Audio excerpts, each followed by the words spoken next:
الله أحد الله الصمد لم يلد ولم يولد ولم يكن له كفوا أحد.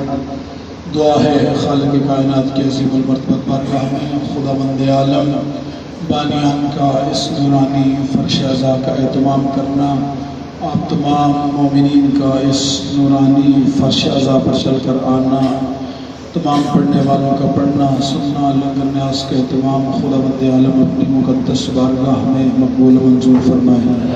پروردگار اس تمام اہتمام کو بارگاہ چہار معصومین علیہ السلام میں شرف قبولیت عطا فرمائے، خصوصاً بارگاہ امام زمان علیہ السلام میں شرف قبولیت عطا فرمائے۔ پروردگار آل محمد کی واسطہ اس ذکر کا جتنا بھی ثواب ہے، جملہ مومنین مومنات مرحومین، حاضرین کے جتنے مرحومین ہیں، صاحب خانہ کے جتنے مرحومین ہیں، شہداء اس ذکر کے جملہ مومنین مومنات جو شہداء ملت ہیں، مالک سب کے نام اعمال میں اس کا ثواب درج فرما، تمام مرحومین کو اعلیٰ علیین میں بلند مقام عطا فرما، شہداء کو شہداء کربلا کے ساتھ محشور فرما، صاحب خانہ کے جتنے مرحومین ہیں ان کی قبور آل محمد سے منور فرما، جواب امام حسین علیہ السلام ان کو جگہ نصیب فرما، مالک جتنے مومنین مومنات مریض ہیں بیماری کربلا کی بیماری کا واسطہ ان کو شفاء کامل و عاجل نصیب فرما، خصوصاً جن مرضات کی دعائیں صحت کے لیے تاکید کی گئی ہے مالک ان سب کو صحت کاملہ و عاجلہ نصیب فرما، جتنے مومنین بے اولاد اور باپ کی گود کا واسطہ صاحب اولاد فرما، جو پریشان حال ان کی پریشانیوں کو دور فرما،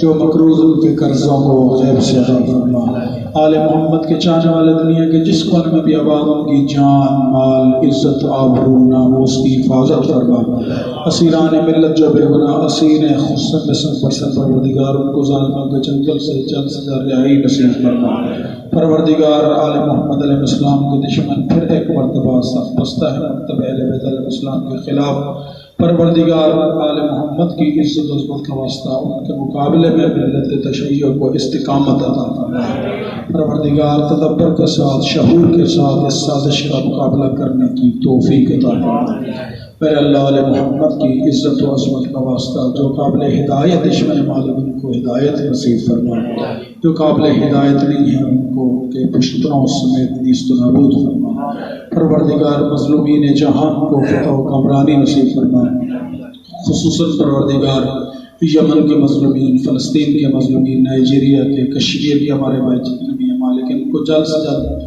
ظالموں کے چنگل سے آزادی نصیب فرما، ان کے مقابلے میں جتنے مستقبرین امریکہ اسرائیل آل سعود ہندوستان ان کی ناجائز اولادیں جہاں کہیں بھی جس لباس ہوئی ہیں نیست و نابود فرما، ملک عزیز پاکستان کی حفاظت فرما، اس میں اٹھنے والے تمام فتنوں کی سرکوبی فرما، تمام فتنہ گروں کو ان کے دشمنوں سمیت نیست و نابود فرما، اس ملک کو عادل حکمران عطا فرما، پروردگار جتنے احباب نے جتنے مومنین نے خصوصی طور پر وجدوں کے لیے مالک تو اللہ الغیوب سب کی تمام حاجات شرعیہ کو پورا فرما، سب کی تمام مشکلات کو آسان فرما، ہم سب کی سب سے بڑی دعا ہمارے وارث کے ظہور میں تعجیل فرما، ہم سب کو امام علیہ السلام کی نورانی زیارت نصیب فرما، قلب ناظرین امام علیہ السلام کو ہمارے اعمال سے راضی و خوشنود فرما، امام علیہ السلام کے اعوان و انصار میں سے ہونے کی توفیق عطا فرما، ظہور امام علیہ السلام کے لیے ہم سب کو بامعرفت زمینہ سازی کرنے کی توفیق عطا فرما،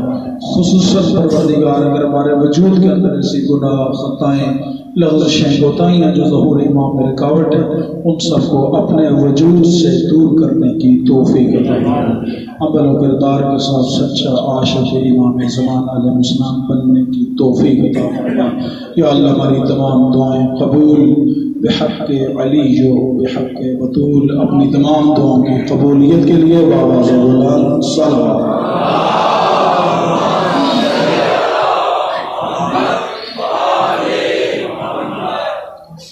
اعوذ باللہ من الشیطان اللعین الرجیم، بسم اللہ الرحمن الرحیم، الحمد للہ رب العالمین بارئ الخلائق اجمعین، والصلاة والسلام والتحیۃ والاکرام علی نبینا وشفیع ذنوبنا وطبیب قلوبنا مولانا ومولى الثقلين جد الحسن والحسين أبي القاسم محمد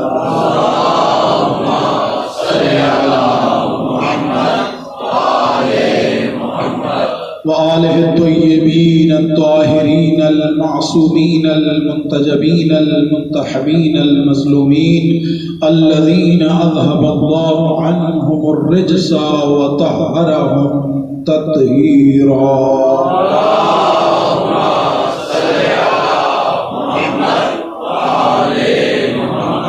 ولعنة الله على أعدائهم أجمعين من يوم عذابتهم إلى قيام يوم الدين. أما بعد فقد قال الله الحكيم في كتابه المتين وفرقان الحميد وقوله الحق.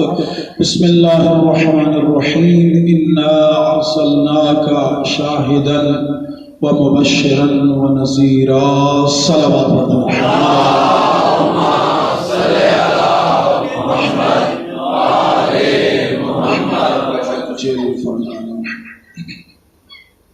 آغاز سخن ہے اس دعا کے ساتھ کہ خدا بند عالم اس نورانی مجلس کو اپنے قرب کا ذریعہ قرار دے اور زبان پر ایسے الفاظ لانے کی توفیق عطا فرمائے جس میں خدا بند عالم کی رضا اور خوشنودی اور امام زمان علیہ السلام کی تائید شامل ہو. اس دعا کی قبولیت کے لیے خوبصورت ترین صلوات پڑھتے ہیں.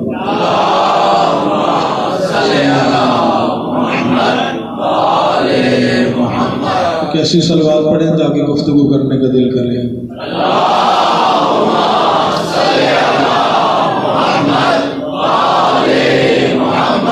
ایک بزرگ عالم دین سفید ریش عالم دین جب تشریف فرما ہو اور ان کے سامنے مجھ جیسا طالب علم گفتگو کرے تو یقیناً یہ میرے لیے نامناسب ہے، لیکن چونکہ میں مہمان ہوں اور آغا جان اجازت دیں گے انشاءاللہ تو گفتگو کا آغاز کروں گا. سامعین محترم، ہماری عنوان گفتگو ہے طالب جنت اور مالک جنت، اور اس کے لیے سرنامہ کلام جن آیات مجیدہ کو قرار دیا ہے سورہ مبارکہ الفتح ہے، آیت کا نمبر 8، 9 اور 10، 3 آیات کو خداوند عالم نے ان 3 آیات میں اپنے حبیب اپنے محبوب کی عزت کرنے کا سلیقہ سکھایا ہے. اپنے محبوب کی عزت کا سلیقہ خداوند عالم نے ان آیات مجیدہ میں ان کے چاہنے والوں کو، ان کی امت کو سکھایا ہے. طالب میں اور مالک میں ایک فرق ہوتا ہے. قرآن مجید میں خداوند عالم نے ایک نجس حیوان کا ذکر کیا ہے نجس، لیکن سارے مسلمانوں نے اپنی اپنی تفسیر میں لکھا کہ وہ جنت میں جائے گا. ہے نجس، نجس بھی نہیں، نجس العین. اتنا نجس ہے اگر اپنے گیلے بدن سے آپ کے بدن پر ایک چھینٹا بھی ڈال دے تو آپ کا لباس نجس ہو جاتا ہے. لیکن اس کے باوجود تمام علماء اسلام نے لکھا کہ یہ جنت میں جائے گا. میں نے بہت سوچا کہ آخر ایسی کون سی خوبی ہے کہ یہ نجس ہو کر جنتی ہے. وجہ ہے نا، بس تھوڑا سا میرے ساتھ رہی گا، منزل تمیز سے جلدی سے میں گزر جاؤں گا. آخر اس نجس حیوان میں ایسی کون سی خوبی ہے کہ جس خوبی کی وجہ سے یہ جنت کا حقدار بن گیا ہے. تو تمام جو ہے اس وقت جو لوگ جنہوں نے گھر میں رکھے ہوئے ہیں ان کو سے پوچھ لیجئے گا، اس کو خداوند عالم نے سب سے زیادہ جو حس عطا کی ہے وہ سونگنے کی حس ہے. یہ سونگ کے پہچان لیتا ہے اپنا ہے یا پرایا ہے.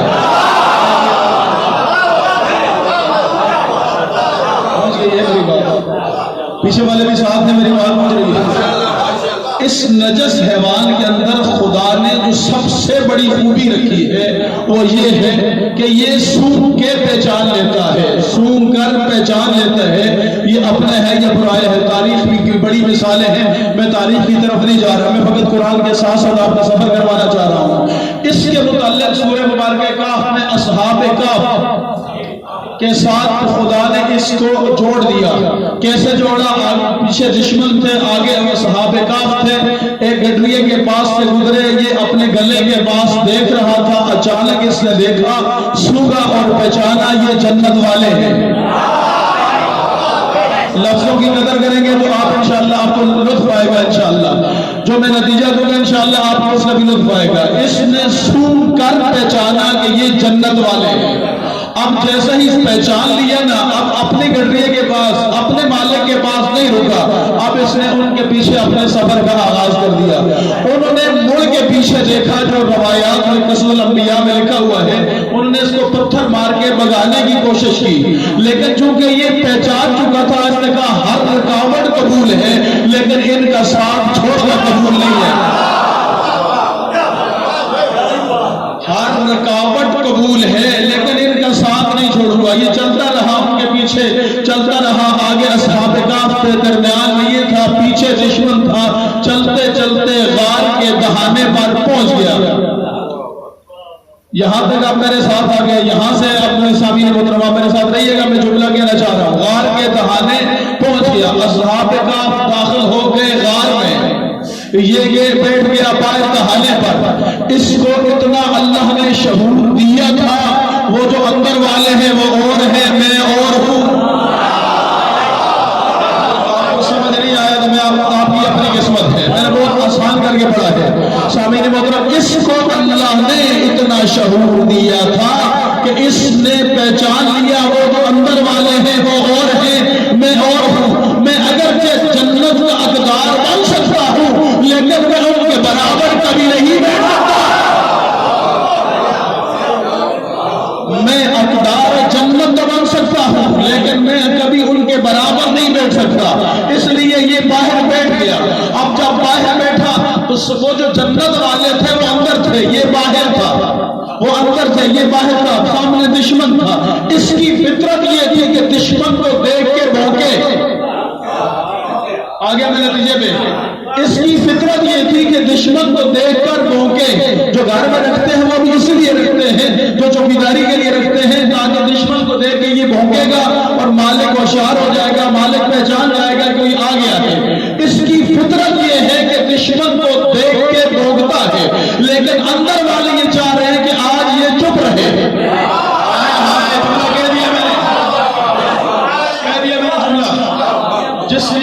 جس کے سمجھ میں آیا جملہ اس کا حق بنتا ہے، دعا دیجیے گا. سامعین محترم، اندر والوں کی مرضی یہ ہے کہ یہ چپ رہے. اس کی فطرت یہ ہے کہ یہ بولے. اس کی فطرت یہ ہے کہ یہ بھونکے. اس کے بھونکنے کا فائدہ کس کو ہوگا؟ دشمن کو فائدہ ہوگا. دشمن ان کا ہے، اس کا کوئی لینا دینا نہیں دشمن سے. دشمن ان کا ہے، اس کا کوئی لینا دینا نہیں. لیکن اگر یہ دشمن کو دیکھ کے بھونک گیا تو پھر کیا ہوگا؟ دشمن ان تک پہنچ جائے گا. اندر والوں کی خواہش یہ ہے کہ یہ چپ رہے، دشمن کی خواہش ہے یہ بھونکے. لیکن آج اس نے اپنی فطرت پہ عمل نہیں کیا بلکہ وہ کیا جو اندر والے چاہ رہے تھے. آج اس نے اپنی فطرت پہ عمل نہیں کیا، آج اس نے وہ کیا جو اندر والے چاہ رہے تھے. بس ایک لمحے کے لیے اس نے اپنی فطرت کو، اندر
اپنی فطرت کو چھوڑ دے، اپنی فطرت کو، اچھا اس نے اپنی فطرت کو جنت کے مالکوں کی فطرت کے مطابق نہیں کیا.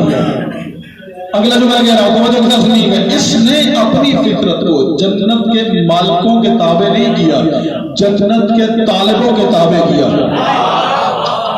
نہیں پھر رپیٹ کر رہا ہوں، سب کچھ بلا سمجھ نہیں آیا. اس نے وہ نہیں کیا جو مالک چاہتے ہیں، اس نے وہ کیا جو طالب چاہتے ہیں. اس نے وہ نہیں کیا جو مالک چاہتے ہیں، اس نے وہ کیا جو طالب چاہتے ہیں. اب میں جملہ کہوں سامعین محترم، اگر کوئی ایک لمحے کے لیے اپنی فطرت کو جنت کے طالبوں کے مطابق ڈال لے، اللہ اگر اسے بغیر جنت میں لے جائے نہیں چھوڑتا. تو جو اپنی فطرت کو جنت کے مالکوں کے تابع بنا لے اسے اللہ کیا انعام دے گا.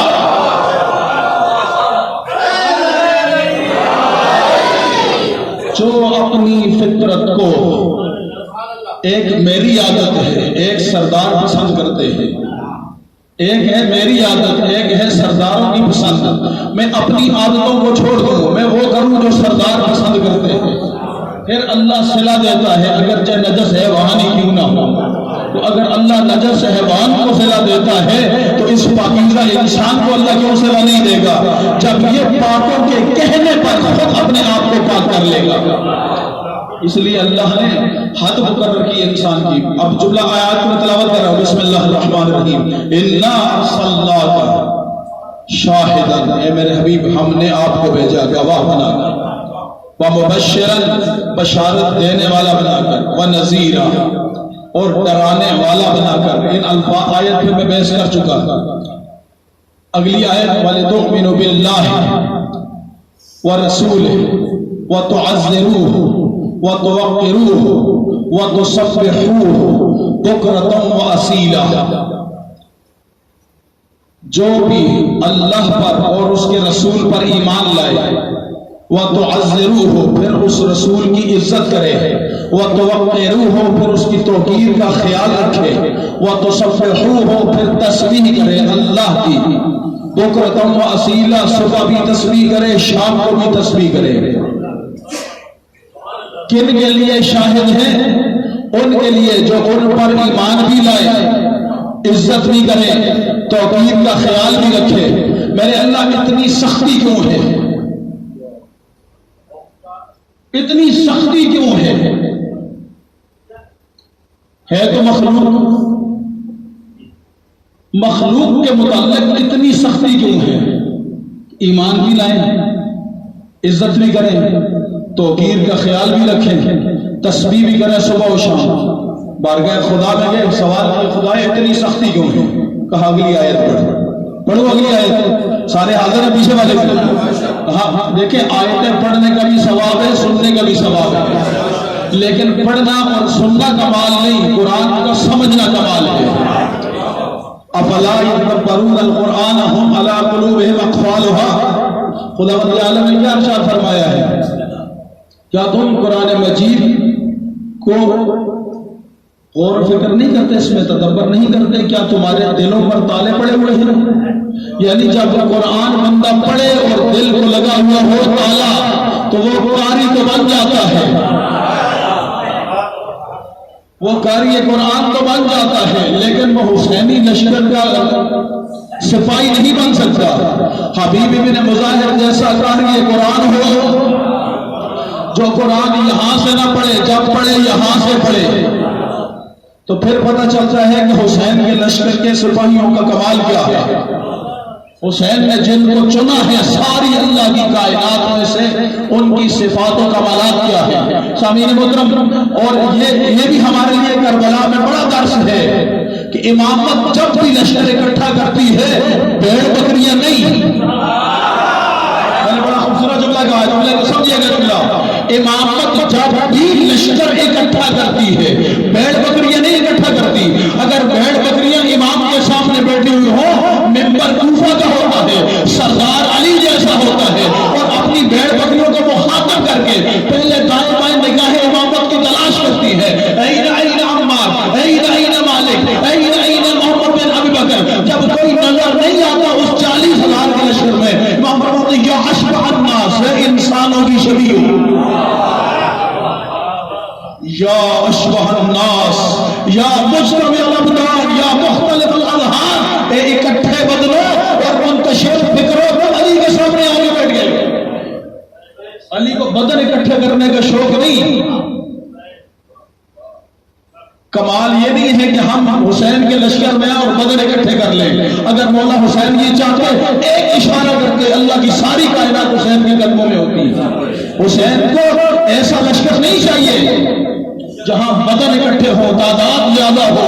حسین کائنات میں تعداد کی بنا پر لشکر اکٹھا نہیں کرتے، استحداد کی بنا پر حسین لشکر اکٹھا کرتے۔ اپنے اندر استحداد پیدا کرنی پڑے گی، تمہارے بھی زمانے کا ایک حسین ہے۔ آگے بڑھو میں اسامی نے محترم، کیوں میرے اللہ اتنی سختی کی تو نے اپنے حبیب کے متعلق؟ اتنی سختی کیوں ہے؟ کہا اگلی آیت پڑھ، بسم اللہ الرحمن الرحیم، ان الذین یبایعونک، اے میرے حبیب جو لوگ تیرے ہاتھ پر بیعت کرتے ہیں، انما یبایعون اللہ، یہ تیرے ہاتھ پر بیعت نہیں کرتے، یہ اللہ کے ہاتھ پہ بیعت کرتے ہیں۔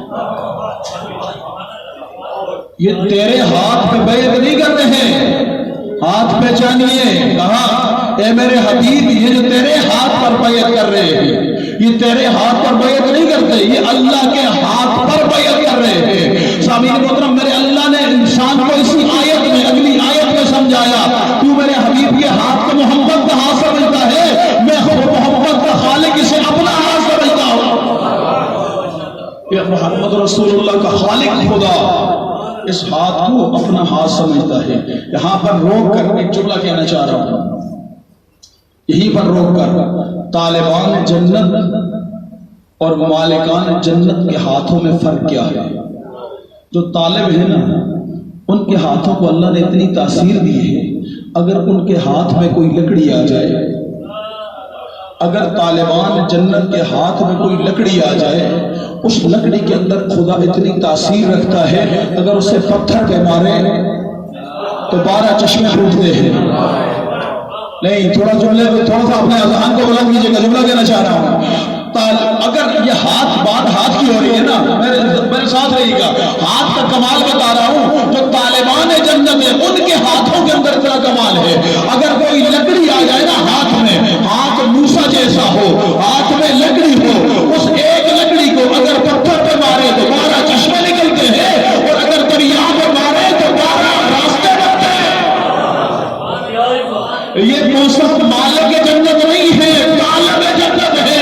وہ جب اللہ ایک لکڑی کے ذریعے طالب جنت کا مقام یہ بتاتا ہے، سورۃ طالب جنت کا کیا مقام ہوگا؟ نعرہ تکبیر، نعرہ رسالت، نعرہ حیدری، ہدیہ سلام۔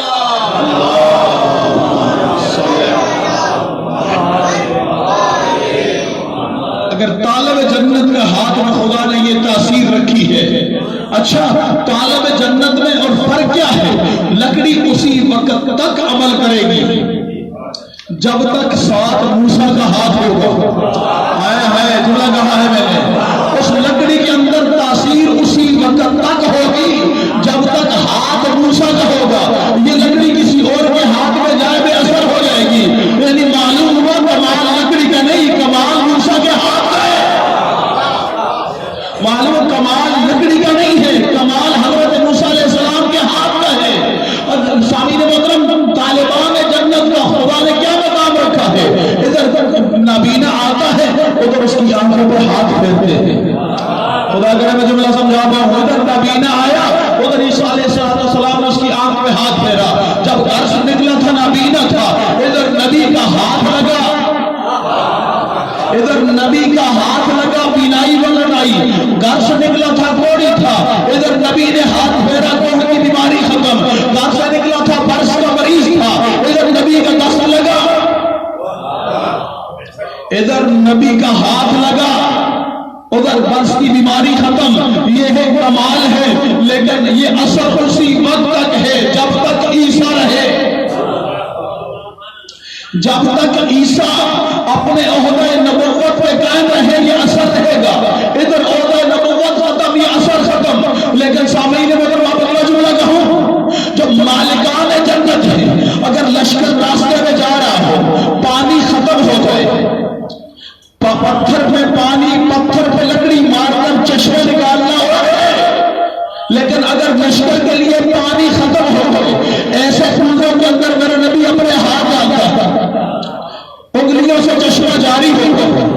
سارا لشکر پانی پی لیتا ہے، سارے حیوان پانی پی لیتے ہیں، ساری مشقیں جو ہے فل ہو جاتی ہیں، آخر میں حیران ہوتے لوگ جب یہ باتیں سنتے ہیں حیرانی ہوتے ہیں، حیران ہو کے ایک صحابی سوال کرتے ہیں یا رسول اللہ یا رسول اللہ یا رسول اللہ، پانی تو ایک قطرہ بھی نہیں تھا کوزے کے اندر، پھر یہ پانی آ کہاں سے رہا ہے؟ کہا جب سے دست مصطفیٰ پاس ہوا ادھر کوزے میں تھا ادھر حوض کوثر کے ساتھ تھا، ادھر کوزے میں تھا ادھر حوض کوثر کے ساتھ جڑا ہوا تھا۔ یہ تم نے جو پیا ہے یہ دنیا کا پانی نہیں پیا، حوض کوثر کا۔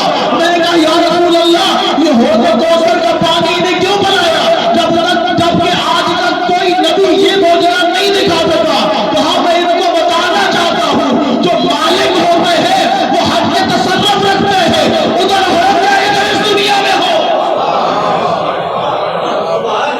جو مالک ہوتے ہیں، مالک یہ دست نبوت ہے، یہ دست نبوت ہے۔ سامعین محترم اسی طرح میں جملہ کہوں، ان مجالس میں ہم جب یہ کہتے ہیں نا دعا مانگا کیجئے قبول ہوتی ہے، اچھا قبول کیسے ہوتی ہے؟ یہاں پر یہ درمیان میں میرے موضوع سے ہٹ کر جملہ ہے لیکن میرا دل ہے عرض کرتا چلوں، دعا قبول ہوتی ہے اس میں کوئی شک نہیں، لیکن قبول کیسے ہوتی ہے، کس حد تک ہوتی ہے؟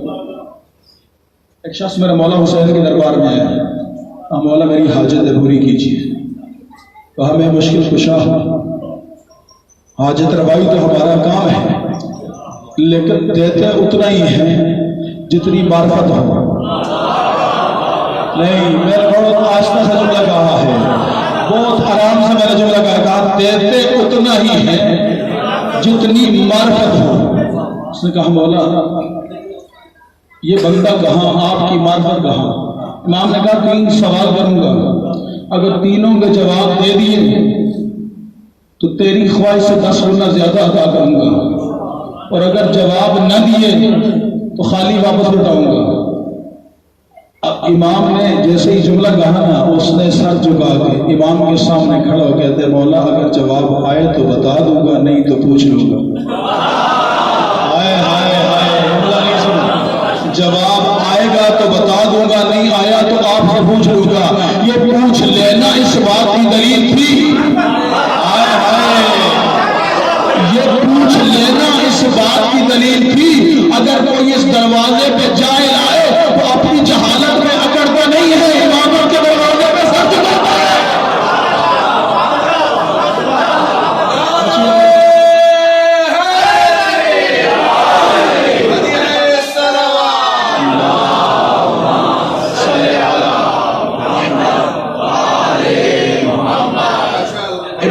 امام علیہ السلام نے 3 سوال کیے، 3 سوالوں کے لواج الاذان کتاب کے اندر 3 سوال موجود ہیں۔ حسین ابن علی مدینہ کا مدینہ عبد اللہ جواد ذہنی دہلانی کتاب اس کے مقدمے میں 3 سوالوں کا جواب موجود ہے، میں وقت نہیں اس پہ لگانا چاہ رہا، میں آگے بڑھ رہا ہوں۔ امام نے اس سے 3 سوال کیے، اس نے 3 سوالوں کے جواب منشا امامت کے مطابق دیے۔ جب دیکھا نا اب امام علیہ السلام نے اس کی ضرورت سے 10 گنا زیادہ دیا، اور دینے کے بعد جب جانے لگا نا امام نے کہا تو نے ہمارا دل خوش کیا ہے، جب بھی ضرورت ہو ہمارا در حاضر ہے، جب بھی ضرورت ہو ہمارا در حاضر ہے۔ اچھا ہاں پتہ چل گیا کہ یہی دروازہ ہے، لینا کتنا ہے؟ لینا کتنا ہے؟ اور جب کوئی چیز بڑھ رہی ہو نا ہم چھیننے کی کوشش کرتے ہیں، اگر تہذیب آل محمد کے دروازے سے نہ ملے تو پھر کہاں سے ملے گی؟ لینا کتنا ہے؟ لینا کتنا ہے؟ مولا کائنات کا در کھلا تھا، 10 دن 8 دن میں رہے۔ ایک دن مولا کا عاشق جس سمے تمبار، آنکھیں سوجی ہوئی، کمر جھکی ہوئی، چہرے کا رنگ اڑا ہوا، اپنے مولا کے دروازے پہ صبح صبح دخل باب کیا۔ اب یہ سب کیوں آئے ہو؟ اب مولا بچے بھوکے ہیں۔ کہا بچے تو میرے بھی بھوکے ہیں، بچے تو میرے بھی بھوکے ہیں لیکن تو سائل ہے۔ امام علیہ السلام نے کہا یہ مٹی کا ڈیلا اٹھا اور میرے ہاتھ میں دے۔ حضرت میسب نے مٹی کا ڈیلا اٹھایا، مولا کائنات کے ہاتھ میں دیا۔ مولا نے کہا یہ لے جا، تیرے بچوں کا رزق ہے۔ ادھر مٹی کے ساتھ دست امامت مس ہوا، ادھر مٹی کے ساتھ دست امامت مس ہوا، ادھر مٹی سونے میں بدلی، ادھر دست امامت مس ہوا، ادھر مٹی سونے میں بدلی۔ جیسے ہی مٹی سونا بنی نا، میثم تمار نے اپنے ہاتھوں پہ لی، مولا دیکھ رہے تھے، وہیں پہ پتھر پہ ماری، توڑ کے ٹکڑے ٹکڑے کر کے ایک چھوٹا سا ٹکڑا اٹھایا، ایک چھوٹا سا ٹکڑا اٹھایا، چل پڑے میثم۔ کہا میثم یہ سب تمہارے لیے تھا، چھوڑ کے کیوں جا رہے ہو؟ کہا جس کے پاس علی جیسا مولا ہو اسے آج سے زیادہ ضرورت سے زیادہ لینے کی ضرورت کیا ہے؟ مولا پہ اعتقاد بھی ہونا چاہیے۔ اس ہاتھ کا کمال ہے، یہ ہاتھ سخیوں کا ہے، لیکن اگر اعتقاد میثم جیسا ہو تو پھر ادھر سے دینے میں کوئی کمی نہیں ہے، بس لینے کی تمیز اور تہذیب ہمارے اندر ہونی چاہیے۔ سامعین محترم، یہ دست ہے امامت کا، کیا وہ دست نبوت ہے؟ ایک جملہ دست امامت کا ہوں، عاشق شہادت بھی ہے نا امام کی، دست امامت کا ولید بن عبد الملک کا دربار ہے، اس نے بہت چوتھے امام کو طلب کیا دربار میں، امام سے کہتا ہے آ کر کہ ہم سے کچھ مانگا کریں۔ امام نے کہا تجھ سے کیا مانگوں؟ کہا نہیں، ہم چاہتے ہیں ہم اللہ کی دی ہوئی اس دنیا میں سے آپ کو کچھ عطا کریں، ہم چاہتے ہیں اللہ کی دی ہوئی اس دنیا میں سے آپ کو کچھ عطا کریں، آپ کی خدمت کریں۔ امام علیہ السلام نے کہا اگر تجھ سے لے لیا تو کسی کا حق ہوگا۔ اس کے بعد امام نے اپنی عبا مبارک اتاری، زمین پہ ڈالی۔ امام نے کیا کیا؟ اپنے ہاتھ سے زمین سے ریت اٹھائی، عبا پہ ڈالی، ریت اٹھائی، عبا پہ ڈالی، ریت اٹھائی، اپنی عبا پہ ڈالی۔ جب زمین پہ ہوتی تھی ریت ہوتی تھی، ادھر دست امامت ریت کے ساتھ مس ہوتے تھے، ہیرے جواہرات میں بدلتی جاتی تھی۔ ایک مرتبہ جب عبا بھر گئی نا، امام نے اس اپنے زمانے کے نمرودوں میں ان کی آنکھوں میں آنکھیں ڈالی، کہا جس کی اللہ کی نگاہ میں یہ عزت ہو تو تیرے دروازے میں کیوں آئے گا؟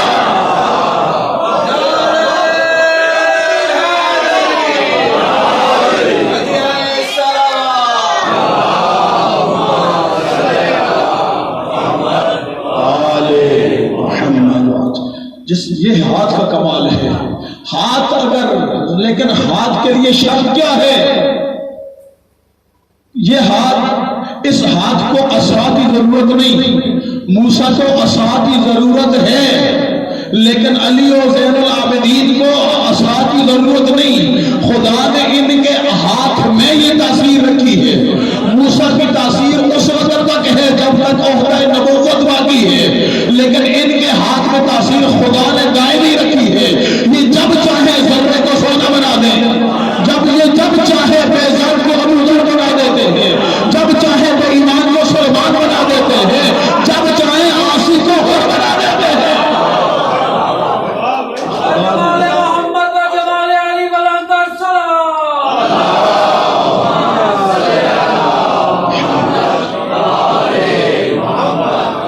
بس ہاتھ سمجھ آ گیا نا، میرے ساتھ ہے نا؟ ابھی میں نے ہاتھ کے اوپر گفتگو نہیں کی، ابھی میں نے آیت کے اوپر گفتگو نہیں کی، فقط میں نے آپ کو ہاتھ کا کمال بتایا ہے کہ ہاتھ اگر معصوم کا ہو تو اس ہاتھ کے اندر خدا نے طاقت کیا رکھی ہے۔ اب خداوند عالم کیا کہہ رہے اپنے حبیب کو مخاطب کر کے لوگوں کو، ان الذین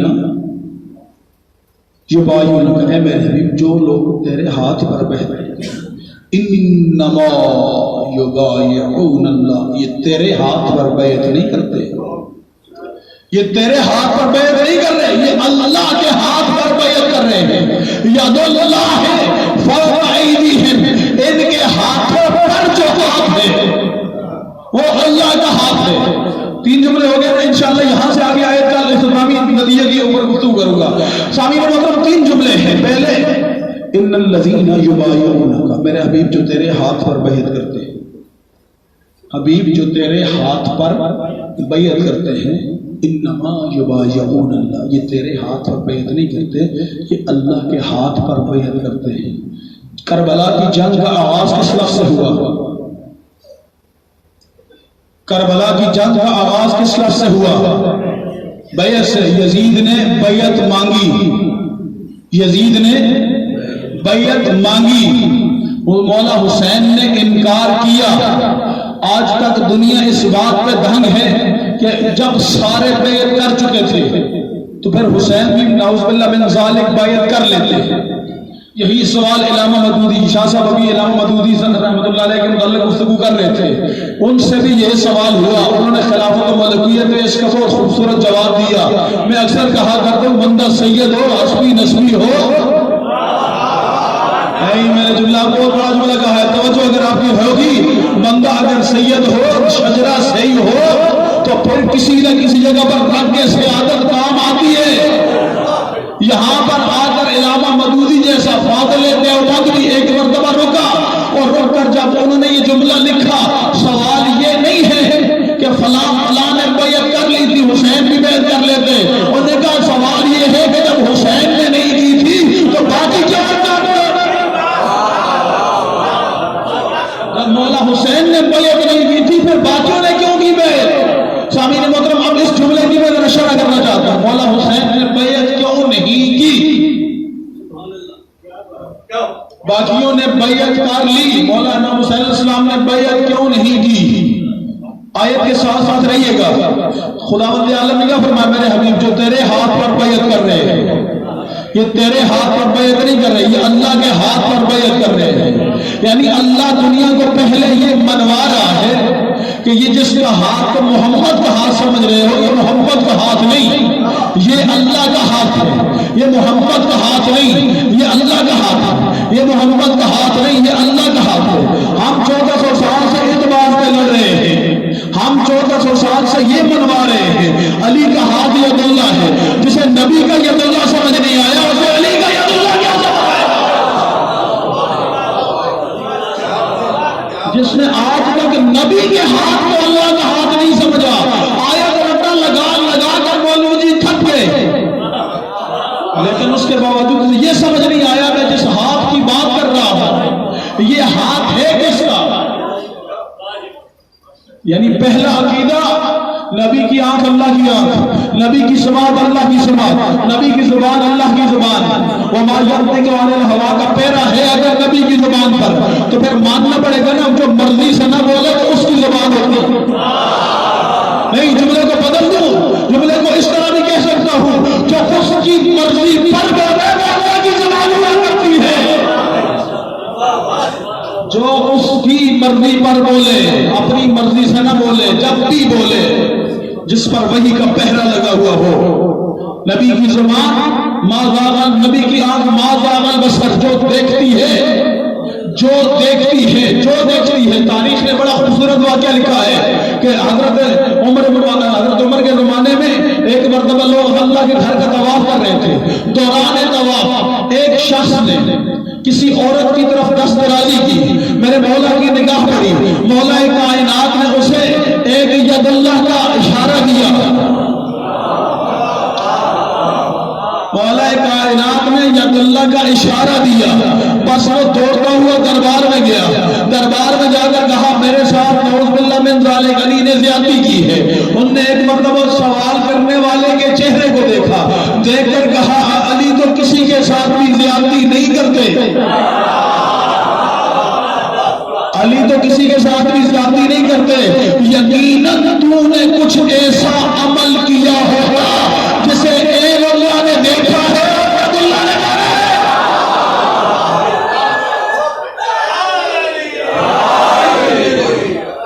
بات پہنچی ہے, تھکے تو نہیں ہے ساتھ نا میرے. یقیناً تو نے کوئی ایسا عمل کیا ہوگا جسے عین اللہ نے دیکھا ہے. یعنی علی جس طرح نبی کی آنکھ اللہ کی آنکھ ہے, اس طرح علی کی آنکھ بھی اللہ کی آنکھ ہے. جس طرح نبی کا ہاتھ اللہ کا ہاتھ ہے. سامعین محترم, اب میں کیسے مانوں میرے اللہ, میں کیسے مانوں علی کی آنکھ اللہ کی آنکھ ہے, علی کا ہاتھ اللہ کا ہاتھ ہے. کہا جس زبان نے تمہیں قرآن بنوایا ہے نا وہی زبان کہہ رہی ہے علی کی آنکھ ہے اللہ ہے. اچھا, یہاں پر ایک غلط فہمی کا ازالہ بھی کرتے چلو ساتھ ساتھ تاکہ ہمارے عقیدے مستحکم رہیں. ایک جگہ پہ مجلس پڑھنے کے لیے گیا, وہاں علی اللہ کا نعرہ لگ رہا تھا. ذرا جملہ توجہ کے ساتھ سماعت فرمائیے گا. ایک جگہ پہ مجلس پڑھ علی اللہ کا نعرہ لگ رہا تھا. میں نے بندوں کو بلایا، میں نے کہا یہ آپ کیا کر رہے ہیں؟ اپنے مکتب کا تماشا کروا رہے ہیں، اپنے مکتب کو لوگوں کے سامنے بدنام کر رہے ہیں۔ جو لوگ 1400 سال سے ہمارے کفر کے فتوے تو صادر کرتے رہے لیکن آج تک کفر کی دلیل نہیں لا سکے، ان کے لیے دلیل مہیا کر رہے ہو۔ اس نے کہا مولوی جی کہ علی عین اللہ نہیں ہے، میں نے کہا ہے، کہ علی لسان اللہ نہیں ہے، توجہ اللہ نہیں ہے، یاد اللہ نہیں ہے، ناصر اللہ نہیں ہے۔ کہا بس مولوی جی آپ اکیلا اکیلا مان لیتے ہو، ہم اکٹھا کر کے مان لیتے ہیں۔ دلیل دی اسی، آپ اکیلا اکیلا مان لیتے ہو، ہم اکٹھا کر کے مان لیتے ہیں۔ اور آج اس طرح کچھ ہمارے اندر ناقابل اندیش ہیں جو اس طرح اپنی عوام کو گمراہ کرتے ہیں، ان کے عقیدوں کو خراب کرتے ہیں، ان کے عقیدوں کو خراب کرتے ہیں۔ علی عین اللہ ہے، کیا مطلب ہے؟ یعنی علی کی آنکھ وہی دیکھتی ہے جسے اللہ پسند کرتا ہے۔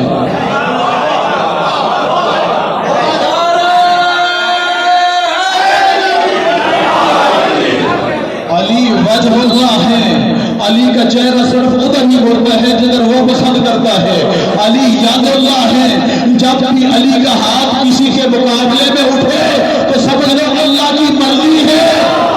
نہیں میں جملہ کہنا چاہتا ہوں، آخری بندے پر جملہ میرے توجہ کے ساتھ، میرا جملہ ضائع نہیں ہونا چاہیے۔ سامعین محترم، علی یاد اللہ ہے، یہ حدیث شریف سنی متفق علیہ ہے، یعنی علی یاد اللہ ہے، علی کا ہاتھ اللہ کا ہاتھ ہے، یعنی جس پر علی کا ہاتھ اٹھتا ہے، علی کا ہاتھ نہیں اٹھتا، اللہ کا ہاتھ اٹھتا ہے۔ اب مسلمان مجھے اطلاع بتا دے، جس پر علی کی تلوار اٹھی ہے وہ علی کا دشمن تھا یا اللہ کا دشمن؟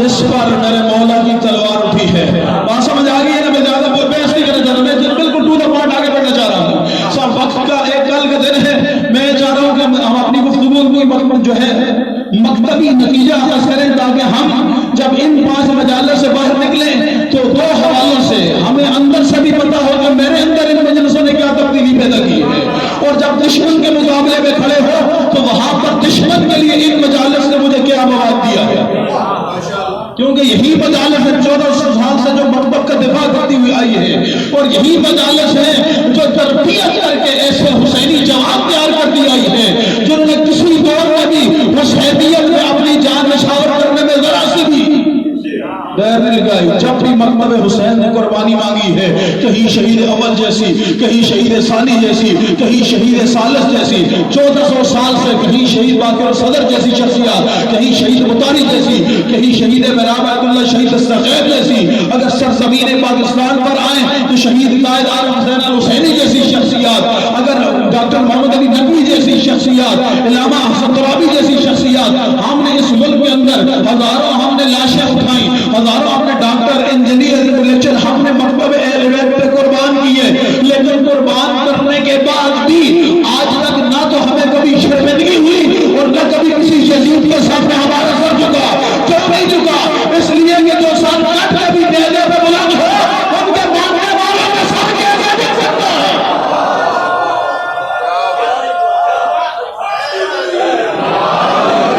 حالات مشکل ہیں، حالات مشکل ہیں، لیکن وہ قومیں کیا ہے جو مشکلات سے نہ نکلے؟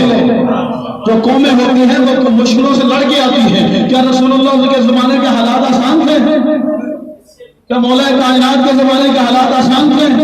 کیا امام حسن مجتبی اسلام کے زمانے کے حالات آسان تھے؟ کربلا کے حالات آسان تھے؟ چوتھے امام کے زمانے کے حالات آسان تھے؟ خداوند عالم نے 250 سالہ ایک انسان کتاب لکھی رہبر معظم نے، ہر انسان کی گھر میں ہونی چاہیے، ہر عاشق کے گھر میں ہونی چاہیے، تمہیں پتہ چلے کہ ہر زمانے میں معصوم نہیں بدلا، حکمت عملی بدلی ہے۔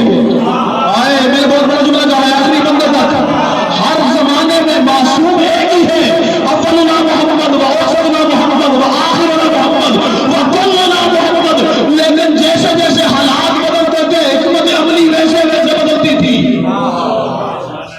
آج بھی جیسے حالات ہوں ویسی حکمت عملی، اور ہر معصوم کی سیرت میں آپ کے لیے نمونہ موجود ہے۔ ہمیں تو کبھی کسی جدید کے سامنے جھکنا پڑتا ہی نہیں ہے، کربلا میں اگر یزید بیعت مانگے تو حسین سر کٹا دیتے ہیں، اور اگر اپنے زمانے کا یزید مولا سجاد کو رہا کرے اور حالات ایسے نہ ہو کہ مسجد کے ممبر پہ بیٹھ کے درس بھی دیے جا سکے، تبلیغ پھر بھی ہوتی ہے، کبھی دعا کے ذریعے، کبھی مناجات کے ذریعے۔ مخلوق خدا کا خدا سے رابطہ کبھی نہیں کٹنے دیتی امامت۔ یہی کمال امامت ہے، یہی معجزہ امامت ہے، یہی طاقت امامت ہے۔ صحیفہ کاملہ کی ایک ایک دعا تمہارے لیے جو ہے نمونہ عمل دعا ہے۔ سامعین محترم، کیوں خداوند عالم اتنی تاکید کر رہا ہے؟ میرے حبیب جو تیرے ہاتھ پر بیعت کر رہے ہیں، یہ تیرے ہاتھ پر نہیں، یہ اللہ کے ہاتھ پر بیعت کر رہے ہیں۔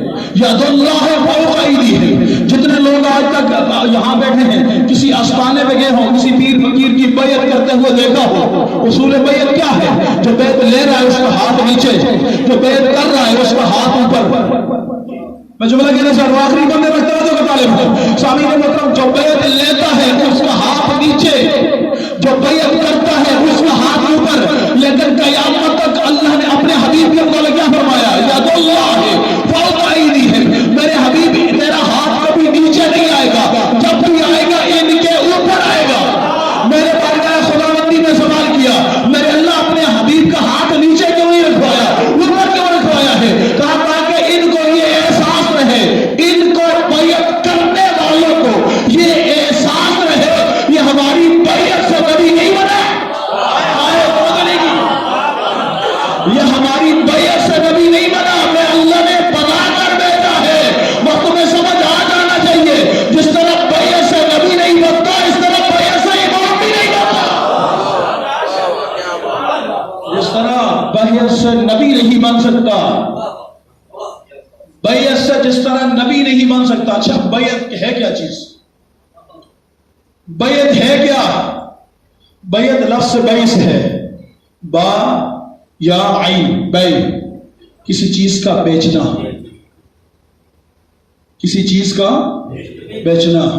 جب کوئی چیز بیچی جا رہی ہو تو تین چیزوں کا ہونا ضروری ہے، تین چیزوں کا ہونا ضروری ہے۔ جب کوئی چیز بیچی جا رہی ہو تین چیزوں کا، ایک بیچنے والا، ایک خریدنے والا، ایک بدلے میں جو چیز دی جا رہی ہے اس کے بدلے میں کیا دے گا،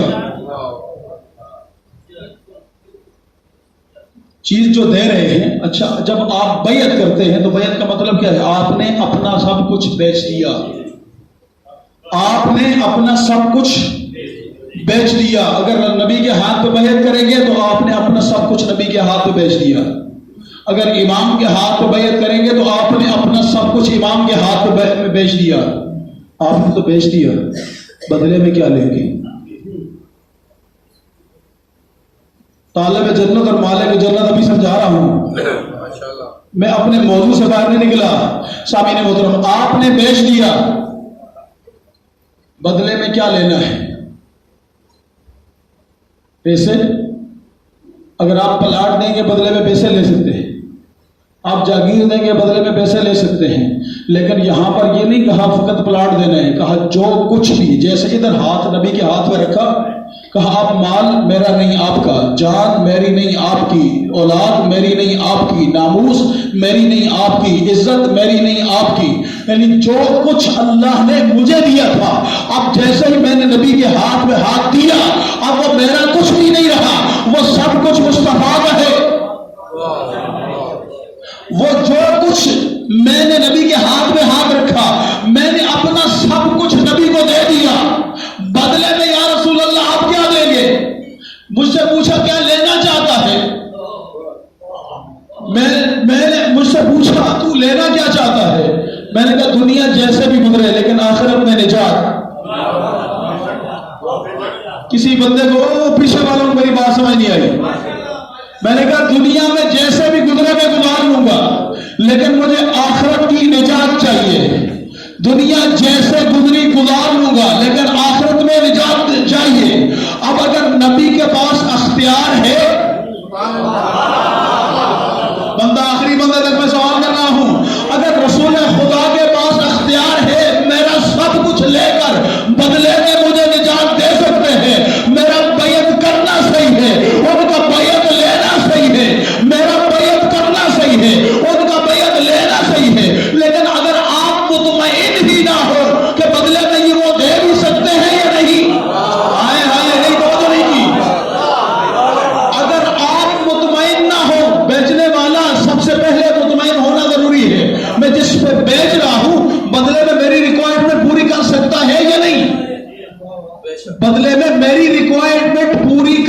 سکتا ہے یا نہیں کر سکتا؟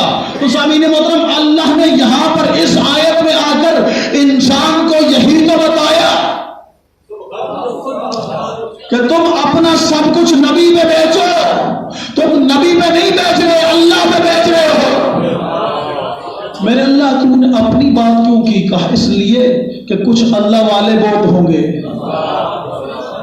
کچھ اللہ اللہ کرنے والے بہت ہوں گے، ان کو سمجھا رہا ہوں. اللہ اس وقت تک ملتا ہی نہیں ہے جب تک نبی کے ہاتھ میں ہاتھ نہ دے دو. نہیں، آسان کر دیا جملہ، لیکن بہت سارے کو نہیں سمجھ آیا. رپیٹ کر رہا ہوں جملے کو. یعنی میں نے کہا میرے اللہ یہ نبی کے ہاتھ میں کہا اس لیے کہ بہت سارے لوگ ہوں گے تو یہ کہیں گے کہ میں اللہ کو مانتا ہوں، میں اللہ کو مانتا ہوں، میں کسی وسیلے کا قائل نہیں ہوں، میں کسی وسیلے کا قائل ہی نہیں ہوں، بس اللہ اللہ کرنا ہے. کہا ان اللہ والوں کو سمجھا رہا ہوں اللہ اس وقت تک قبول ہی نہیں کرتا جب تک تیرا ہاتھ میرے حبیب کے ہاتھ میں نہ آئے. اللہ اس وقت تک تیرا اللہ اللہ قبول ہی نہیں کرے گا جب تک تیرا ہاتھ میرے حبیب کے ہاتھ میں نہ آئے. ادھر آپ نے اپنا ہاتھ حبیب کے ہاتھ میں دیا. پہلے آپ کو مطمئن ہونا چاہیے کہ کیا جو میں مانگ رہا ہوں وہ دے سکتے ہیں یا نہیں. آپ نے کہا یا رسول اللہ آپ مجھے نجات دے سکتے ہیں. نبی نے مسکرا کر کہا مجھ سے کیا مانگتے ہو؟ یہ تو میرے بچوں کی جاگیر ہے. میں نے کہا مجھ سے کیوں مانگتے؟ یہ تو میرے بچوں کی جاگیر ہے. میں نے کہا یا رسول اللہ کوئی ثبوت دیں، آپ کے بچوں کی جاگیر ہے، کوئی ثبوت دیں. کہ سارا عالم اسلام چیخ چیخ کے پکارے گا، سارا عالم اسلام چیخ چیخ کے یہ پکارے گا کہ ہاں بی بی نے یہ کہا تھا کپڑے درزی کے پاس تھے. اللہ نے رضوان جنت کو کہا درزی بن کے جانا اور جنت سے کپڑے لے کر جانا. کیوں ہے میرے اللہ کہا؟ اس لیے تاکہ دنیا کو پتا چلے جو مالک ہو جہاں ہو اپنی جاگیر سے بتوا سکتے ہیں. بات پہنچی ہے؟ جو مالک ہوں. اچھا میرا دل چاہتا ہے یہاں نوکروں کا بھی ایک فضیلت بیان کروں. نعرہ تکبیر، نعرہ رسالت، نعرہ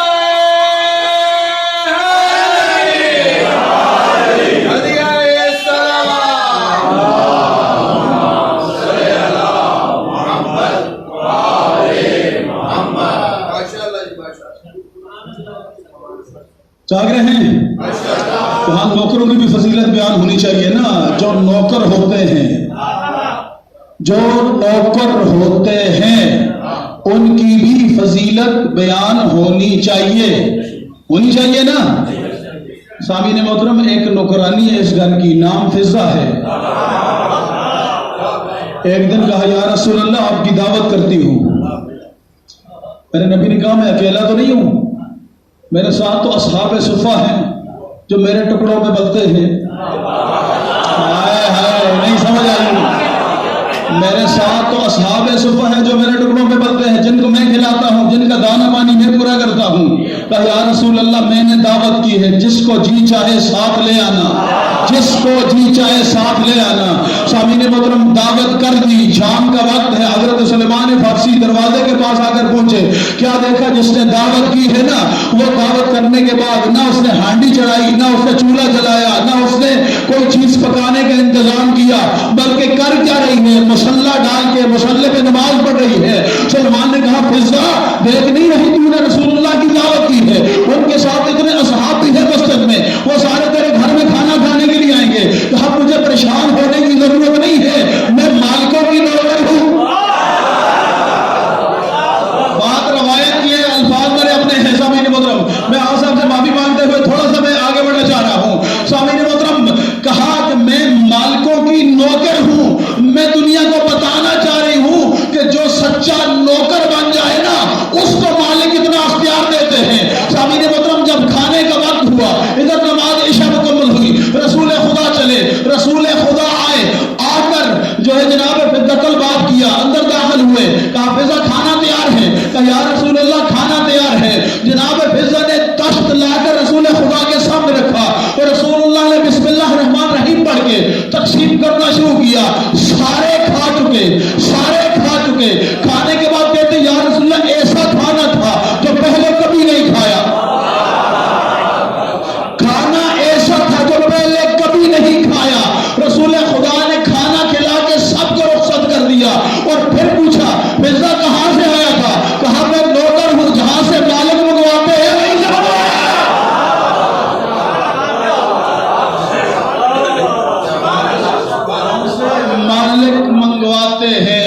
نوکری فرزہ جیسی کرے، کوئی ایسا نوکر بن کے دکھائے اس گھر کا، پھر مالک اسے کتنی عزت دیتے ہیں۔ عزیزان، ابھی میرا دل ہے 2-4 جملے کہنے کا۔ کیوں؟ اب میرے اللہ یہ اپنے حبیب کو آیت کا آخری ایسا گل پڑھوں گا، بس آج تھکے تو نہیں ہیں؟ ایک خوبصورت صلوات پڑھ دیں محمد علیہ وسلم۔